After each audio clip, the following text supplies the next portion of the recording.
So it's time for another lazy review, and this time it's for Mission Impossible Fallout, the sixth Mission Impossible movie. This first movie came out in the late 90s, I'm pretty sure, so this thing has been going on for, over 20 years, which is crazy. And my feelings of Mission Impossible overall, the first two I thought were kind of, especially the first one, is kind of boring. But it's one of those weird franchises where over time it just gradually got better. Every movie I feel like has gotten better than the last, which is crazy. That hardly ever happens in a franchise. And for me, it's just been like that for all the Mission Impossibles. Yes, I like 2 over 1, even with its cheesiness.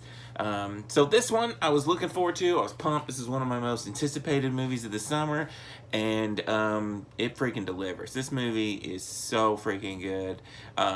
It's longer, and it's a little bit more of a predictable storyline, but other than that, this movie is directed by Christopher McQuarrie. It's the first time they've actually brought back a director from a previous movie.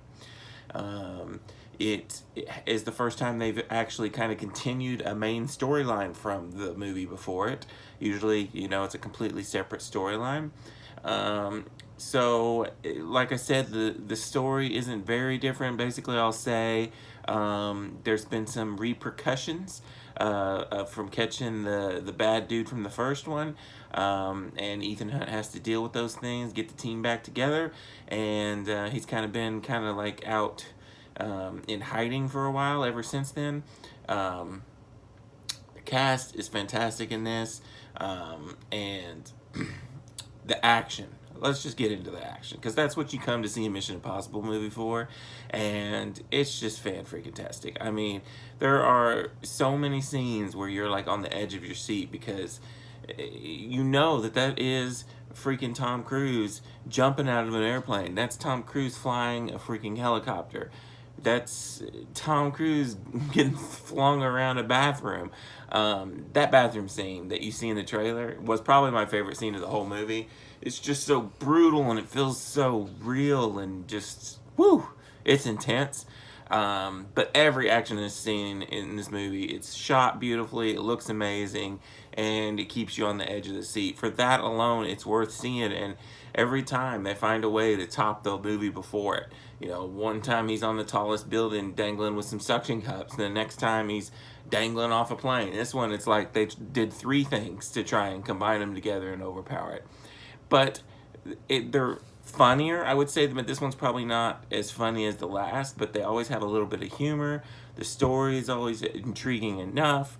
The action is really fun to watch, and I just enjoy watching these movies. I enjoy repeat watching, and this would definitely be that. All the other Mission Impossibles I've been pretty positive about, like I said, except for the first 2. The other 3 I've given 4 out of 5s. But this one, to me, I feel like is the best Mission Impossible yet. So I'm going to give Mission Impossible 5 a 4.5 out of 5. Just some quick kind of like channel things going on. As many of you know, for the past few months, I've been doing a lot of lazy reviews. That's because, I don't know, the whole editing the videos and putting all of the pictures and things into things, it's just a lot of work, and I just got a lot going on. I didn't feel like doing any of it. I've gotten a lot of feedback on doing these reviews, so what I'm doing right now is I'm doing a little remodeling of the Easy Cage, or the Rainy Cage Studios, and it's going to change. Some things in my channel are going to change. For one, it's not going to be as lazy as these lazy reviews where I just pop up on my phone and chit-chat, but it's going to have this same kind of feel where I just open up my phone and talk. I don't, do edits or anything like that. So I feel like that's going to allow me to talk better about movies without, I don't know, without having to do all the work of editing them. So yeah, I'm doing a little redesign where I plan on shooting all my videos at. And then there's just going to be less production behind them. So if you like the way these lazy reviews have been going, you're probably going to like my new setup. Also, what I'm hoping to do is after that is maybe have more things where I come on and talk about things. I tried out last summer doing a podcast, and it was fun, but I think I bit off a little too much more than I could chew because I was doing a 5-minute episode 5 days a week, and it was just a lot. And so I kind of ended up giving up on that. So what I'm wanting to do is maybe every once in a while when there's a big news story, just putting on a quick video on my channel, and it'll be kind of like the Rainy Cage news, and I'll just talk about what my feelings about whatever said story is. Maybe it'll be movie news, maybe it'll be something random, but that's also going to be coming to my channel, so keep a lookout on that. But yeah, that's just the basic update.